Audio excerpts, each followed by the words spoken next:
27 मई से पहले ये वीडियो जरूर देखें अगर आप एक मुस्लिम हैं तो। देखिए 27 मई को बकरीद है और अक्सर मुस्लिम और कुछ नॉन मुस्लिम के जहन में ये सवाल अब भी होता है कि हम बकरीद के दिन कुर्बानी क्यों करते हैं। तो देखिए हजारों साल पहले हजरत इब्राहिम अलैहिस्सलाम ने लगातार 3 रात ख्वाब में देखा कि अल्लाह ताला ने उन्हें अपनी सबसे प्यारी चीज कुर्बान करने का हुक्म दे रहे हैं। उनकी सबसे प्यारी चीज उनके बेटे हजरत इस्माइल अलैहिस्सलाम थे। इस्माइल अलैहिस्सलाम भी अल्लाह के हुक्म पर राजी हो गए। जब इब्राहिम अलैहिस्सलाम कुर्बानी करने गए और अपनी सबसे प्यारी चीज पर छुरी चलाई तो अल्लाह के कुदरत से छुरी के नीचे इस्माइल अलैहिस्सलाम की जगह एक दुम्बा आ गया। यहीं से कुर्बानी की सुन्नत शुरू हुई। अब देखें कुरान में अल्लाह फरमाता है, अल्लाह तक ना तो उन जानवरों का गोश्त पहुंचता है और ना ही खून, बल्कि उस तक तुम्हारा तकवा यानी नियत पहुंचता है। आज के दौर में इंसान की सबसे प्यारी चीज उनका पैसा है। अपनी हलाल कमाई से जानवर खरीद कर लाकर अल्लाह की राह में कुर्बान करना असल में अपने दिल से माल की मोहब्बत को कुर्बान करना है।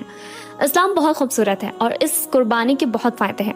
उसके गोश्त के 3 हिस्से होते हैं। एक